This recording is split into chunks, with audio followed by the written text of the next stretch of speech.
वैसे तो भारत पर आक्रमण करने वाला पहला यूनानी सिकंदर को माना जाता है, जिसे अलेक्जेंडर महान भी कहा जाता है। लेकिन आपने सिकंदर से पहले भारत पर आक्रमण करने वाले यूनानी देवता के बारे में शायद ही सुना होगा। ऐतिहासिक और पौराणिक ग्रंथों के अनुसार यह देवता है डायोनिसस। डायोनिसस, जो रोमन पौराणिक कथाओं में बैक्स के नाम से जाने जाते हैं, उन्हें मुख्य रूप से मदिरा का देवता माना जाता है। ऐतिहासिक स्रोतों में यह उल्लेख मिलता है कि देवता डायोनिसस ने सिकंदर के भारत आने से बहुत पहले भारत पर आक्रमण किया था। कुछ इतिहासकार भारत में डायोनिसस के द्वारा चलाए गए अभियानों की कहानियों का उल्लेख करते हैं। डायोनिसस ने भारत में एक अभियान चलाया था जिसमें उन्होंने यहाँ रह रहे लोगों को उन्नत बनाने और उन्हें खेती, विशेष रूप से अंगूर की खेती और शराब बनाने की कला सिखाई। कुछ कहानियों में भारतीय पहाड़ों में डायोनिसस से जुड़े त्योहारों और समारोहों का उल्लेख मिलता है।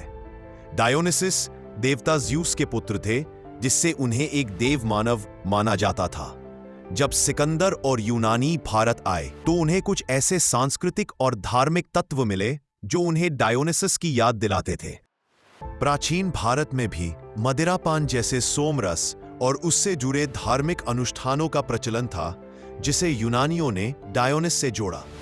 भारत के कुछ देवताओं, खासकर हिमालयी क्षेत्रों के देवताओं जैसे भगवान शिव, जिनकी पूजा में उल्लास, नृत्य और प्राकृतिक तत्वों का समावेश था, इसे यूनानियों ने डायोनिस के रूप में पहचाना। उन्होंने माना कि शायद भगवान शिव ही डायोनिस थे। भारत के कुछ क्षेत्रों में अंगूर की खेती और अन्य कृषि पद्धतियां, जिन्हें यूनानियों ने डायोनिस से जुड़ा पाया। यह समझना महत्वपूर्ण है कि डायोनिस का भारत पर आक्रमण ऐतिहासिक तथ्य के रूप में प्रमाणित नहीं है, लेकिन यह एक सांस्कृतिक प्रचार था। यह यूनानी और भारतीय संस्कृतियों के बीच समानताएं खोजने और उन्हें एक अतीत से जोड़ने का प्रयास था। डायोनिसस के भारत पर विजय की कथा ने सिकंदर को यह दावा करने में मदद की कि वह अपने से पहले के एक महान देवता के कदम पर चल रहा है। यह उसके सैनिकों और यूनानी दुनिया के लिए एक प्रेरक कहानी थी। यह दावा मुख्य रूप से यूनानी पौराणिक कथाओं, मिथकों और सिकंदर के भारत अभियान के दौरान बनाए गए सांस्कृतिक कथाओं पर आधारित है, न कि कठोर ऐतिहासिक अभिलेखों पर।